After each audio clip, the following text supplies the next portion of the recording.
They say justice is blind, but what happens when those sworn to uphold it are the very ones who destroy it? What happens when the badge meant to protect becomes the weapon that kills? My name is Nia, and this is the story of how I lost everything I loved to corruption, and how I fought back to expose the truth that nearly destroyed me. For 38 years, I believed in the system.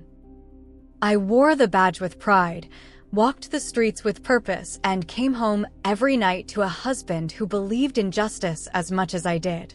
But sometimes, the very thing you dedicate your life to protecting becomes the thing that turns against you. Sometimes, the people you trust with your life are the ones who take everything from you. This isn't just a story about police corruption, though corruption runs through every word I'm about to tell you. This isn't just about a wrongful death, though death changed everything. This is about what happens when an ordinary woman discovers that the system she served was rotten to its core, and how far she was willing to go to make it right. They thought they could silence the truth by killing my husband Eric. They thought they could frame an innocent man and walk away clean. They underestimated one thing: they underestimated me. And by the time I was done with them, they would learn that hell hath no fury like a woman who's lost everything and has nothing left to lose but the truth. But I'm getting ahead of myself. Let me start from the beginning, when I still believed that good cops outnumbered bad ones, when I still thought justice was more than just a word carved into courthouse stone, when I still had a family to come home to. My name is Nia Rodriguez, and I've been a police officer for 15 years. Not because it was easy, Lord knows it wasn't, but because I believed in something bigger than myself. I grew up in East Cleveland, watching my neighborhood struggle with crime, drugs, and poverty. I saw too many good people get hurt while bad people walked free. So when I turned 23, I made a choice. I was going to be part of the solution. The badge wasn't just a piece of metal to me.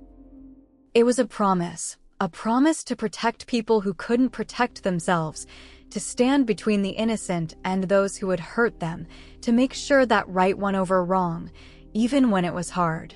Especially when it was hard. I worked patrol for 8 years before making detective. Domestic violence cases, mostly, which suited me fine. I understood what it felt like to feel powerless, and I wanted to help other women find their strength.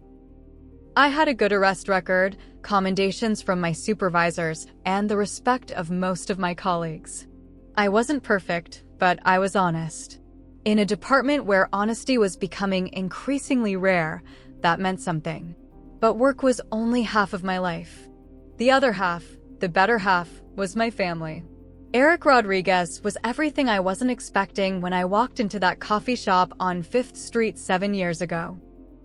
I was grabbing a quick coffee between shifts, still in uniform, tired and probably looking like I'd been through hell, which I had, after a particularly rough domestic call. He was sitting in the corner, laptop open, papers scattered around him, completely absorbed in whatever he was working on. What caught my attention wasn't his looks, though Eric was handsome in that quiet, steady way that grows on you. It was the fact that when I walked in, uniform and all, he looked up and smiled. Not the nervous smile most people gave cops, not the suspicious glare others offered. Just a genuine, warm smile like he was genuinely happy to see another human being. "Rough day?" he asked when I ended up in line behind him. "Is it that obvious?" I replied, probably sounding more tired than I wanted to. "Well, you've got that I've seen too much humanity for one day look." "I get it. I'm a realtor. Different kind of people problems, but people problems all the same." That was Eric. Always able to find common ground, always looking for ways to connect rather than divide. We talked for 20 minutes that day, about work, about the neighborhood, about his plans to help revitalize the community through affordable housing development. He wasn't trying to impress me, he was just passionate about making things better. 3 months later, we had our first official date. A year after that, he proposed in the same coffee shop where we met. 2 years later, we were married in a small ceremony at his grandmother's church, surrounded by family and friends who believed, like we did, that love could overcome anything. Ava came along 3 years into our marriage, 7 pounds, 6 ounces of pure joy and possibility. Eric was completely smitten from the moment he held her. He'd spend hours just staring at her, talking about all the things he wanted to show her, all the ways he was going to make the world better for her to grow up in. "She's going to live in a world where good people win, Nia," he told me one night when Ava was about 6 months old. We were sitting in her nursery, watching her sleep, and Eric had that dreamy look he got when he was planning something big. She's going to see her mom as a hero who catches bad guys, and her dad as someone who builds homes for families. She's going to grow up knowing that people can make a difference. Eric wasn't naive. He knew the world was complicated, knew that change was hard. But he had this unshakable faith that if good people kept working, kept trying, kept believing, things would get better. It was one of the things I loved most about him, even when his optimism made me feel cynical by comparison. His work as a realtor wasn't just about selling houses. Eric specialized in commercial properties in struggling neighborhoods, working with community organizations and small business owners to bring life back to areas that others had written off.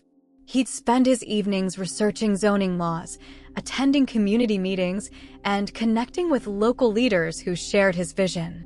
"Every empty building is opportunity," he used to say. "Every vacant lot is a chance to build something better." The warehouse district was one of his biggest projects. The area had been declining for years. Factories closed, businesses moved out, and what was left became a haven for drug dealers and other criminal activity. But Eric saw potential where others saw problems. He'd been working with a community development group to purchase and renovate several properties, turning them into affordable workspace for local entrepreneurs and artists. It was dangerous work in its way. Walking around abandoned buildings in a high-crime area, often alone, usually after dark when his regular job was done. I worried about him sometimes, but Eric was careful. He had protocols. He'd text me when he arrived at a site, and when he left, he carried pepper spray, and he never went into a building without checking with local police first to make sure there wasn't any known criminal activity. That last precaution would prove to be bitterly ironic. It was a Tuesday night in October when everything changed. I was working a late shift, finishing up paperwork from a domestic violence arrest earlier that day. Eric had texted me around 8:30 to let me know he was heading to the warehouse on Maple Street, one of the properties his development group was considering purchasing. "Just a quick inspection," his text read. "Should be done by 10. Love you." I texted back, "Be careful. See you at home.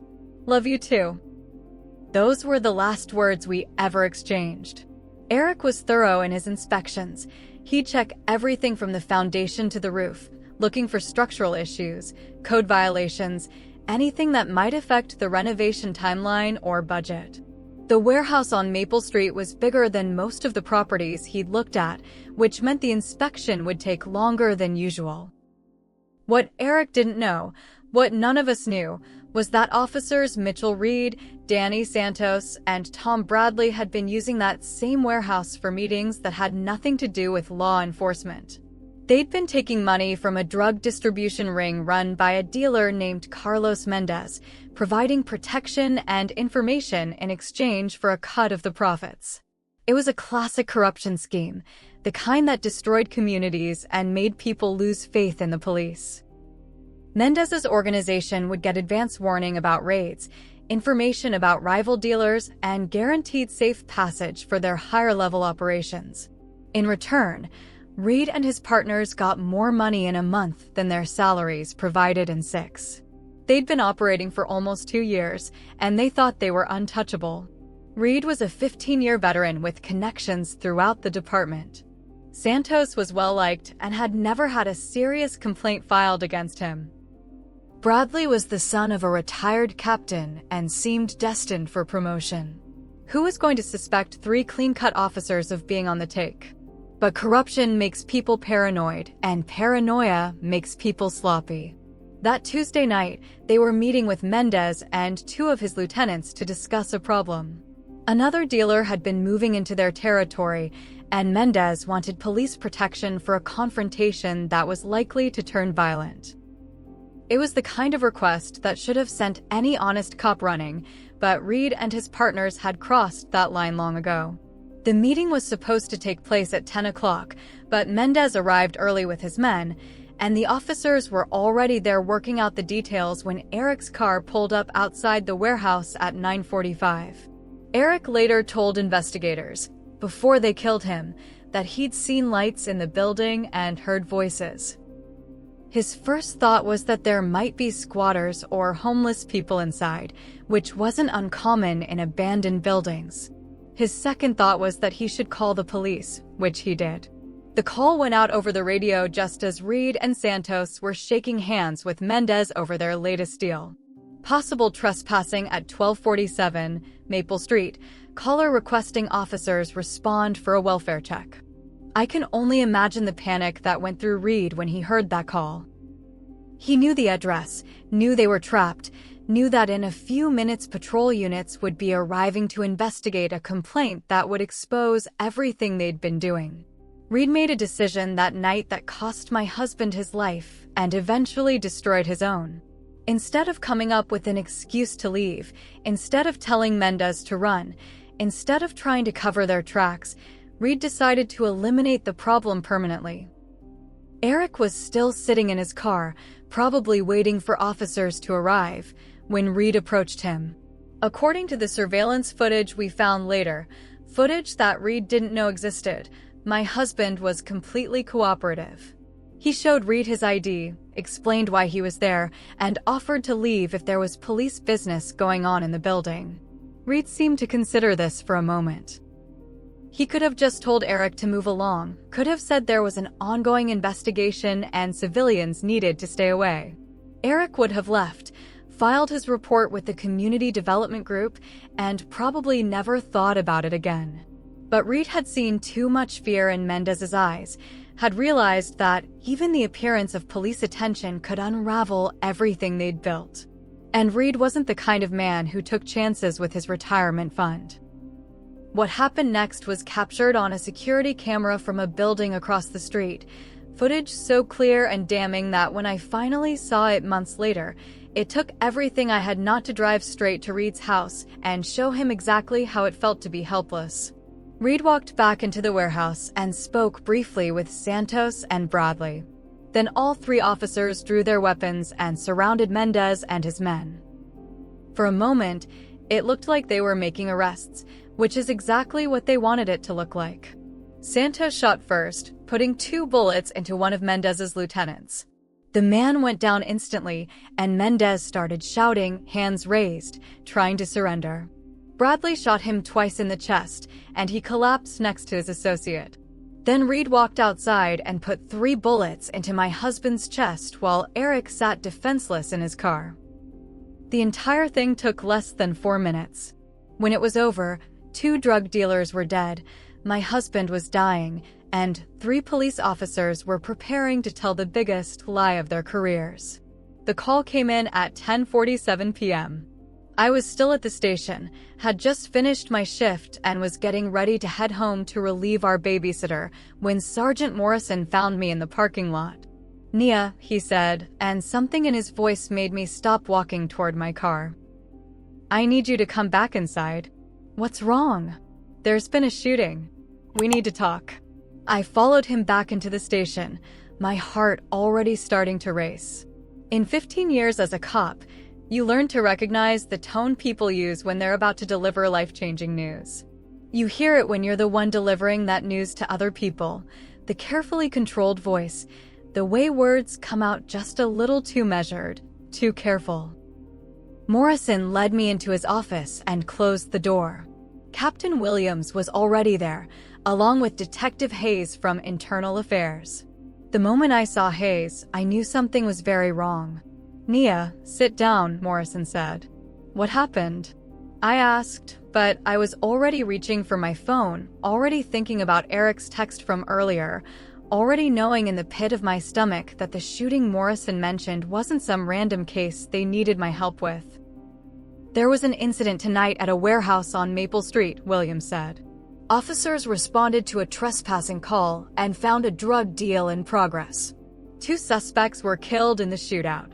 I waited for the part that involved me. The reason I was sitting in this room with 3 serious faces looking at me like I was made of glass. A civilian was also killed," Morrison continued. "He was in a vehicle outside the building when the shooting started. Appears he was caught in crossfire." The room started spinning. "What civilian?" Hayes looked at his notes. "Eric Rodriguez. He's listed as your husband on your emergency contact information." The next few minutes were a blur of voices and procedures and people trying to take care of me while I sat there trying to process the fact that my husband was dead. Eric, who'd texted me just 2 hours earlier. Eric, who was supposed to come home and help me put Ava to bed. Eric, who is going to grow old with me and see our daughter graduate and get married and have children of her own. "I need to see him," I said. "That's not a good idea right now," Morrison replied. "The scene is still being processed, and I need to see my husband." "Nia, listen to me," Williams interrupted. "This is going to be hard to hear, but you need to know everything before you make any decisions about what you want to do next." Something in his tone made me look up. "What do you mean?" Hayes opened a file folder. "The preliminary investigation suggests that your husband may have been involved with the drug dealers who were killed tonight." The words didn't make sense.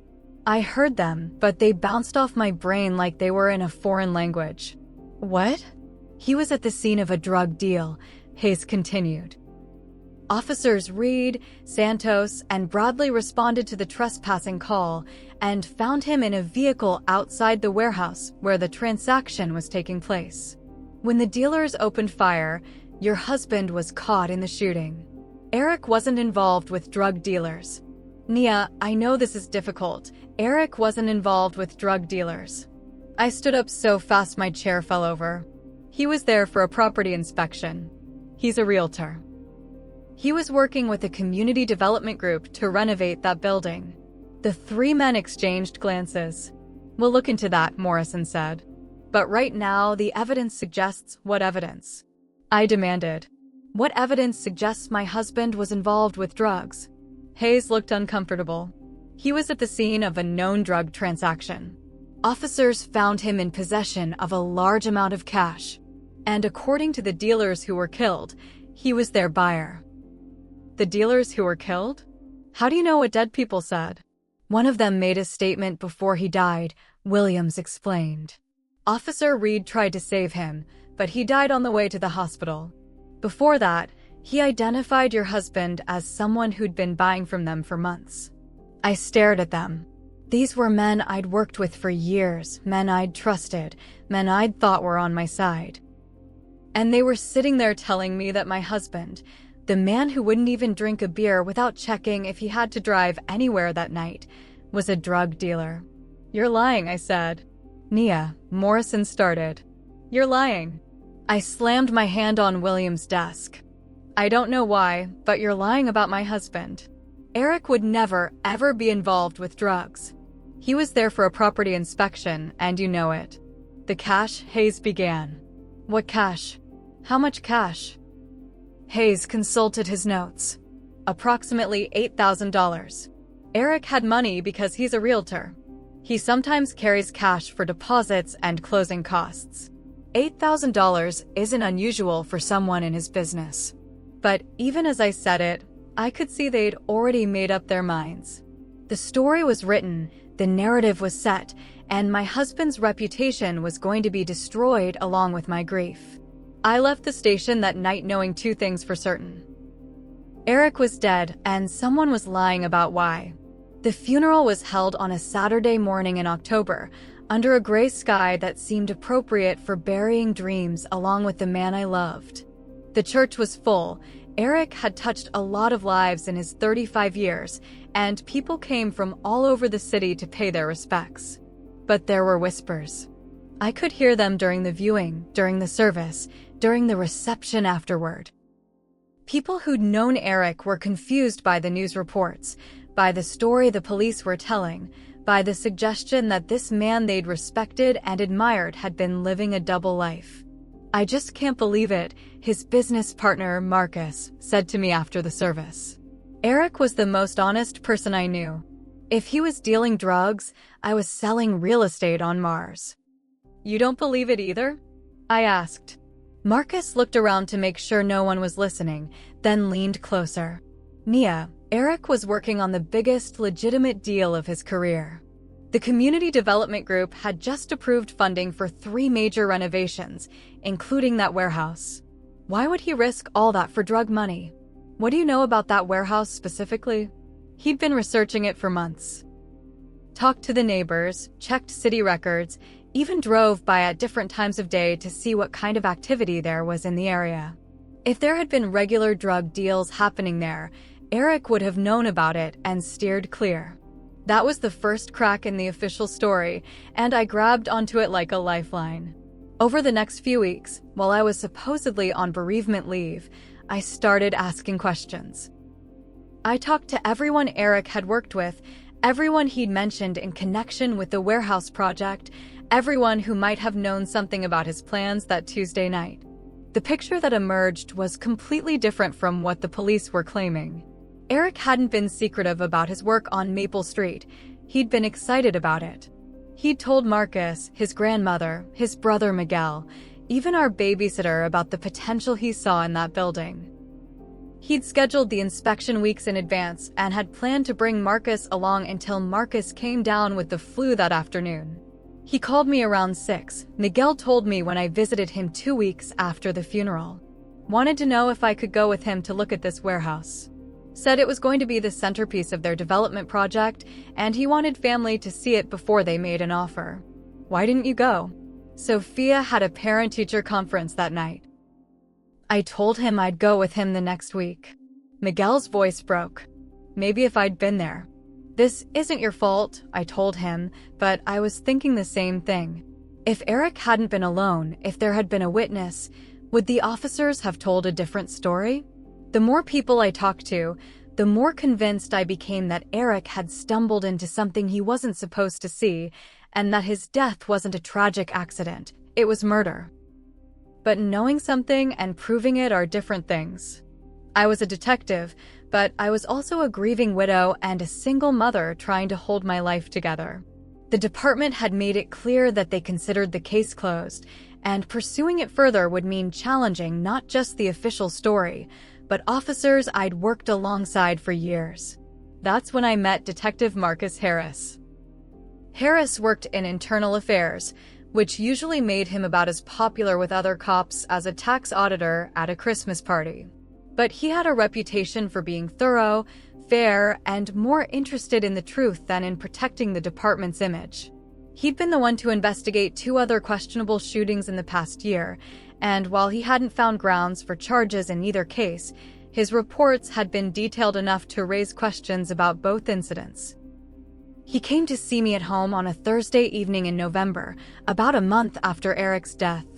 I was feeding Ava dinner when the doorbell rang, and I opened it to find a tall, thin black man in his 40s, wearing a rumpled suit and holding a badge.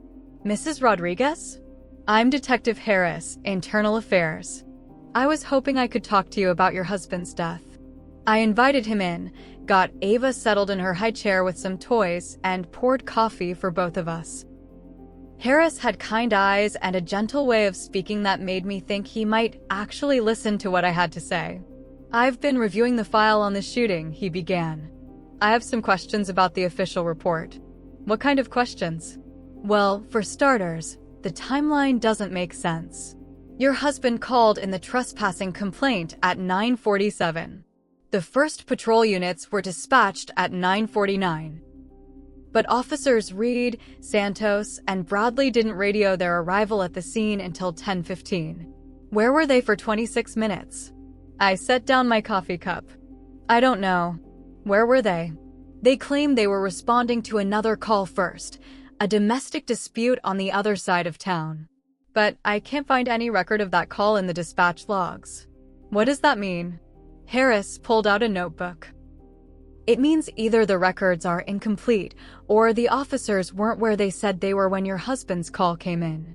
He had other questions too.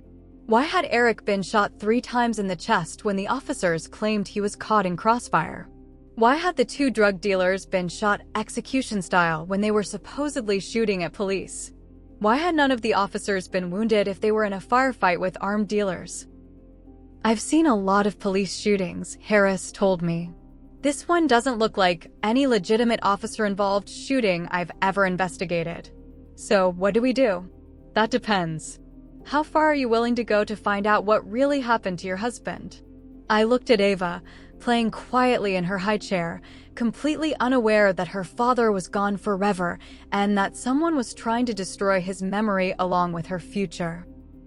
I thought about Eric's dreams for their daughter, his faith that good people could make a difference, his belief that truth would always win in the end. As far as it takes, I said. Working with Harris changed everything. For the first time since Eric's death, I felt like someone in law enforcement actually cared about finding the truth instead of just protecting the department's reputation.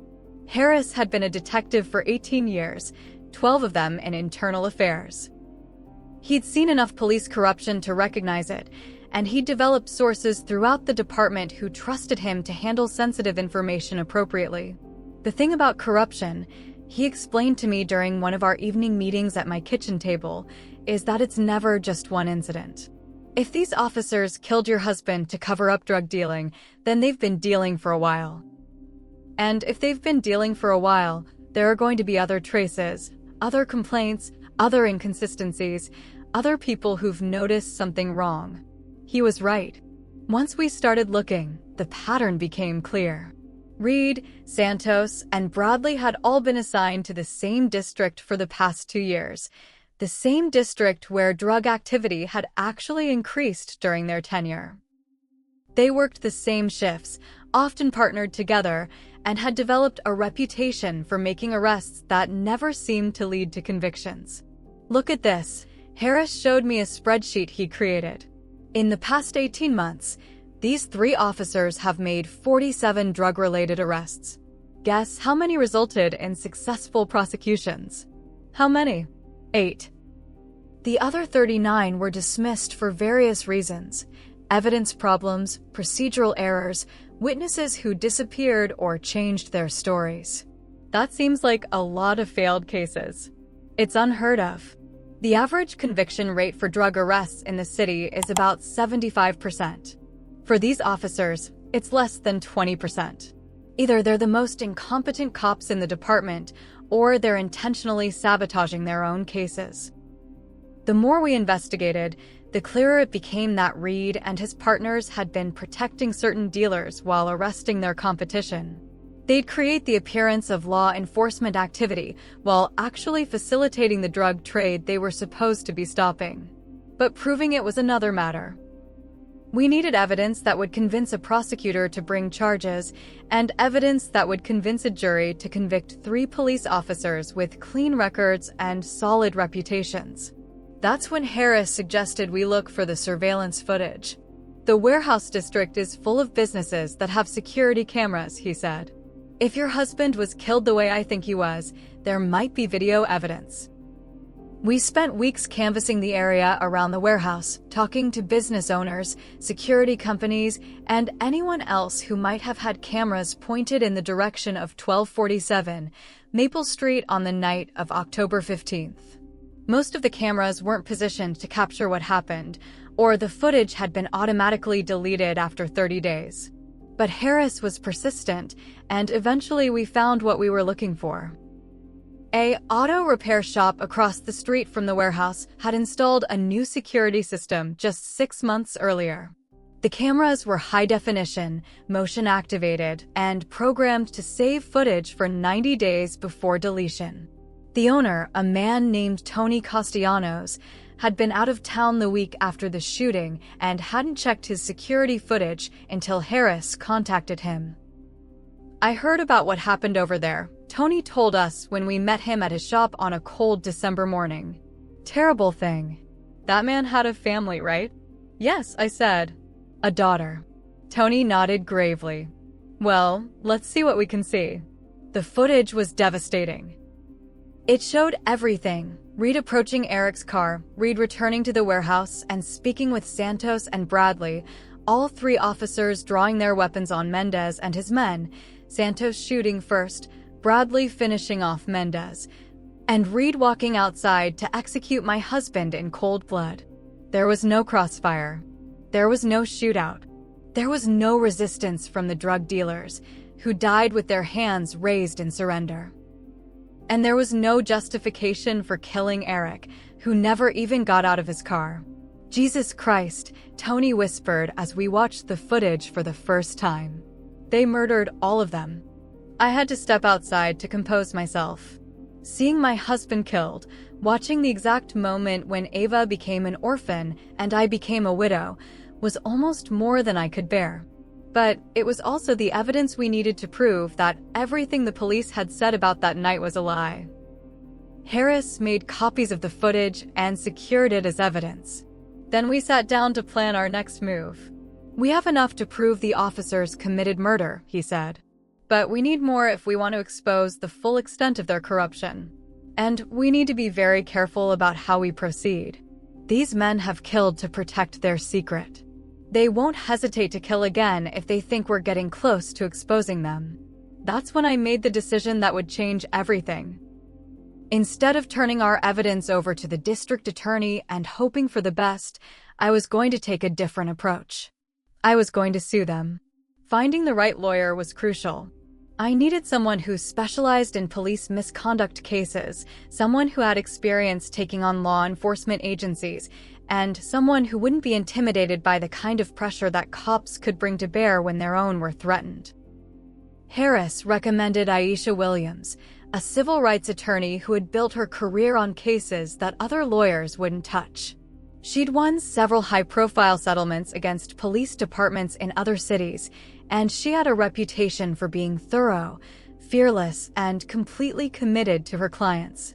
Our first meeting was in her downtown office on a snowy January morning. Aisha was younger than I'd expected, maybe early 40s, but she had an intensity that made it clear she didn't get where she was by being anyone's pushover. "Tell me about your husband," she said after I'd outlined the basic facts of the case.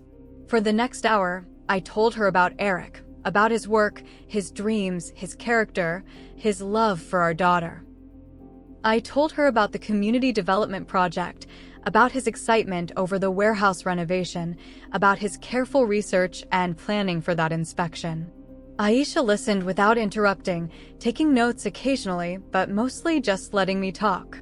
When I finished, she sat quietly for a moment, then leaned forward. "Mrs. Rodriguez, I'm going to be direct with you. Civil lawsuits against police officers are difficult to win, even when you have strong evidence. Juries tend to give law enforcement the benefit of the doubt, and defense attorneys are very good at putting victims on trial instead of their clients. But you think we have a case? I think we have a very strong case. The surveillance footage alone is enough to prove that the officer's official account was false. But winning the case is only part of what you want to accomplish, isn't it?" She was right. I wanted more than money, though the settlement would help secure Ava's future. I wanted the truth about Eric to be public record. I wanted Reed, Santos, and Bradley held accountable for what they'd done. And I wanted to make sure they could never do it to another family. "I want justice," I said. "Then we're going to file a wrongful death lawsuit against the officers and the city," Aisha replied. "We're going to demand damages for Eric's death, and we're going to use the discovery process to expose everything these officers have been doing. By the time we're done, the whole world will know what really happened that night." Preparing for the lawsuit took months. Aisha and her team interviewed dozens of witnesses, subpoenaed department records, and built a comprehensive case that went far beyond Eric's death to document the pattern of corruption that had led to it. We discovered that Reed had been under investigation by the FBI 2 years earlier for possible connections to drug trafficking, but the investigation had been dropped after a key witness disappeared.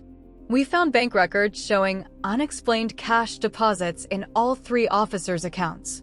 We uncovered evidence of at least 6 other cases where their arrests had been sabotaged from within the department. Most importantly, we found other victims. Teresa Martinez had watched Reed and Santos beat her son unconscious during an arrest that was supposedly for drug possession. No drugs were found, the charges were dropped, and her son suffered permanent brain damage.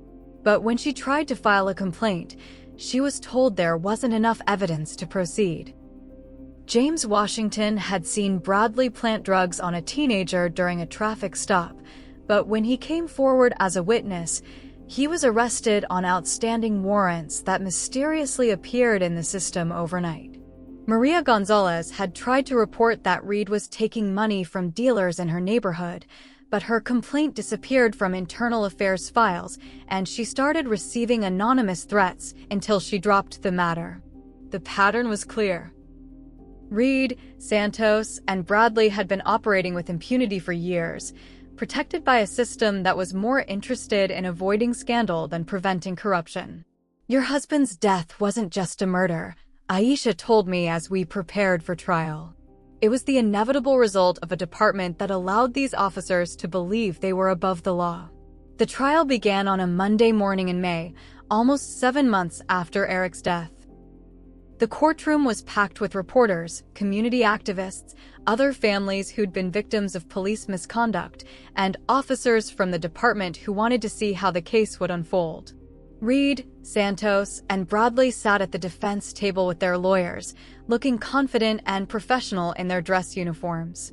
They'd been on administrative leave since the lawsuit was filed, but they were still collecting paychecks and still maintaining their innocence. Aisha's opening statement was devastating. She laid out the entire case methodically: the corruption, the cover-up, the murder, and the department's failure to stop officers who had clearly gone rogue. "Ladies and gentlemen," she told the jury, "this case isn't just about one man's death. It's about what happens when the people we trust to protect us become the very people we need protection from." The defense tried to paint Eric as a drug dealer who had brought his fate on himself.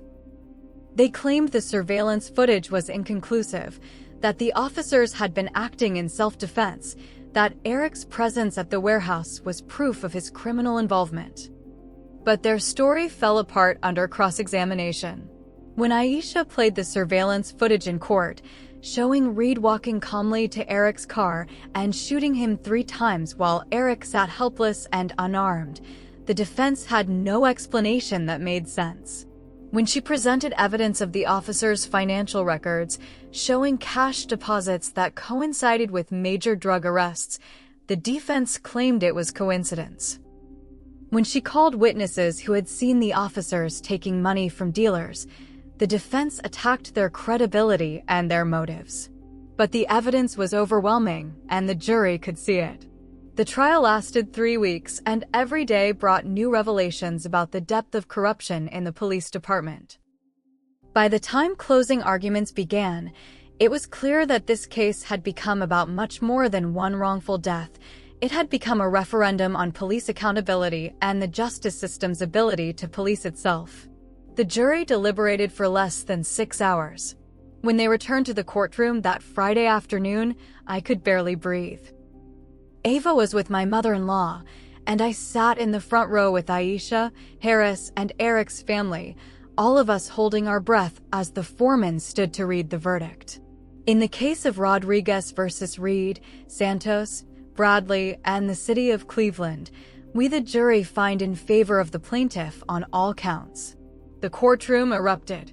Behind me, I could hear Teresa Martinez crying, James Washington shouting yes, and Maria Gonzalez whispering prayers in Spanish. The reporters were frantically scribbling notes, and I could see several officers in uniform shaking their heads in disbelief. But the dollar amount was what made headlines across the country: $12.4 million in damages, one of the largest police misconduct settlements in the city's history. More importantly than the money, though, was what the verdict represented. 12 citizens had looked at the evidence and concluded that 3 police officers had committed murder to cover up their corruption, and that the department had failed in its duty to stop them. "Mrs. Rodriguez," the judge said after the verdict was read, "I want you to know that this court recognizes the tremendous courage it took for you to pursue justice for your husband. Your persistence in seeking the truth has potentially saved other families from experiencing what you've gone through." Reed, Santos, and Bradley were arrested immediately after the trial. The criminal charges that followed were based largely on the evidence we'd uncovered during the civil case: the surveillance footage, the financial records, the pattern of corruption that stretched back years. All 3 officers were eventually convicted of murder, conspiracy, and racketeering charges. Reed received life in prison without parole. Santos got 35 years. Bradley, who cooperated with prosecutors and provided additional evidence about the corruption network, received 25 years. But the victory in court was just the beginning of what I really wanted to accomplish. The press conference after the trial was my chance to set the record straight about Eric and to make sure the world understood exactly what had happened that night in October. Standing behind the podium outside the courthouse, with cameras from every major news outlet pointed at me, I held up a photograph of Eric holding Ava on her 2nd birthday. "This is my husband," I said. Eric Rodriguez was a good man, a loving father, and a dedicated member of this community. He was killed because he witnessed corruption, and then he was slandered by the very people who murdered him. Today, justice has been served, but Eric's reputation should never have needed defending in the first place. I told the crowd of reporters and supporters about Eric's real work, his efforts to revitalize struggling neighborhoods, his commitment to affordable housing, his dreams for our daughter's future. I talked about the community development project that had brought him to that warehouse, and about the positive impact his work had already had on dozens of families. Officers Reed, Santos, and Bradley didn't just kill my husband, I continued. They tried to kill his memory, his legacy, and his character. They wanted people to believe that Eric was a criminal, that his death was justified, that his family deserved to suffer. They were wrong. But I also talked about the bigger picture, about what Eric's death revealed about policing in our city and communities across the country. "This case isn't just about 3 bad cops," I said. "It's about a system that allowed those cops to operate with impunity for years. It's about a department that was more interested in protecting its image than protecting the people it serves. And it's about the need for real reform to make sure this never happens again." The settlement money, $12.4 million after legal fees, was more than I'd ever imagined having. But money couldn't bring Eric back, couldn't give Ava her father, couldn't undo the trauma of losing everything I'd built my life around. What it could do was make sure Eric's death meant something. I used the settlement to establish the Eric Rodriguez Foundation for Police Reform and Community Safety. The foundation's mission was threefold: providing legal assistance to families victimized by police misconduct, supporting community-based alternatives to traditional policing, and advocating for transparency and accountability in law enforcement. We set up a legal defense fund that provided free representation to people who couldn't afford to challenge police misconduct on their own. We funded community mediation programs that offered alternatives to arrest for nonviolent conflicts. And we lobbied for legislation requiring body cameras, independent oversight of police departments, and stronger penalties for officers who violated citizens' rights. But the most important work was personal, reaching out to other families who had experienced what I'd gone through, letting them know they weren't alone, and helping them find the strength to fight for justice. Teresa Martinez became one of our first clients. With foundation support, she was able to sue the officers who had beaten her son and win a settlement that paid for his ongoing medical care. James Washington got the charges dropped that had been filed against him for witnessing police corruption, and he became a community advocate for police reform. Maria Gonzalez found the courage to speak publicly about what she'd seen, and her testimony helped convict 2 additional officers who had been taking bribes. Within 2 years, the foundation had handled more than 30 cases of police misconduct, helped pass 3 pieces of reform legislation, and supported community programs in 6 different cities. I also returned to police work, but in a different capacity. The department offered me a position in internal affairs, working with Harris to investigate complaints against officers and implement new accountability measures. It felt strange at first, wearing the badge again after everything that had happened. But I realized that walking away from law enforcement entirely would have meant letting the corrupt officers win. The police department needed good people who understood both the importance of the work and the dangers of unchecked power. Your husband believed that good people could make a difference, Harris told me during one of our early investigations together. Maybe the best way to honor his memory is to prove he was right. 5 years have passed since that October night when everything changed. Ava is 7 now, in 2nd grade, and while she doesn't have all her memories of her father, she knows that he was a good man who worked to help people. She also knows that her mother fought to make sure the truth about him was told, and that sometimes fighting for what's right is the most important thing you can do. The warehouse on Maple Street was eventually renovated, just as Eric had planned. The community development group dedicated the building to his memory, and it now houses affordable workspace for local entrepreneurs and a community center that offers after-school programs for neighborhood children. There's a plaque by the entrance that reads, "In memory of Eric Rodriguez, who believed that every empty building was an opportunity to build something better." Reed, Santos, and Bradley are all serving their sentences in different prisons. Reed has appealed his conviction twice, but both appeals were denied. Santos was attacked by other inmates 2 years into his sentence. Apparently, even criminals don't like corrupt cops, and he spent 6 months in the hospital recovering from his injuries. Bradley has become a model prisoner and will be eligible for parole in 15 years. I don't spend much time thinking about what happened to them. My focus is on the future, on the work that still needs to be done, and on making sure that other families don't go through what we went through. The Eric Rodriguez Foundation has grown beyond anything I imagined when I started it.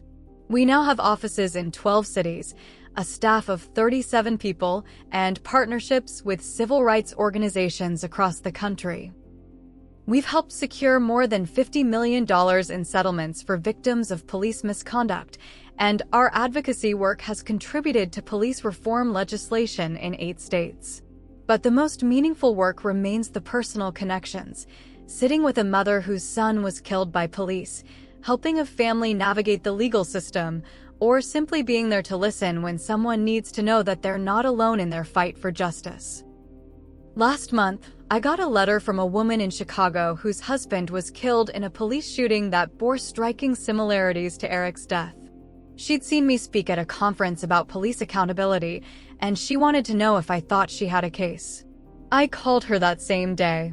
"Tell me about your husband," I said, just as Aisha had said to me all those years ago. For the next hour, she told me about a man who sounded a lot like Eric, someone who worked hard, loved his family, and believed in doing the right thing. Someone who had been in the wrong place at the wrong time and paid for it with his life. Someone whose memory deserved to be protected from the lies that followed his death. "Do you think I can win?" she asked. "I think you can fight," I told her. "And sometimes, fighting is enough." People often ask me if I've found peace, if I've been able to move on, if I've forgiven the men who killed my husband. Those are complicated questions that don't have simple answers. Have I found peace? In some ways, yes. I know the truth about what happened to Eric, and the world knows it too. I know that his death led to changes that have helped other families avoid what we went through. I know that Ava will grow up understanding that her father was a hero, not a criminal, and that her mother fought to make sure his story was told correctly. Have I moved on? I'll never move on from Eric's death, but I've moved forward. I've built a new life that honors his memory while creating something positive from our tragedy.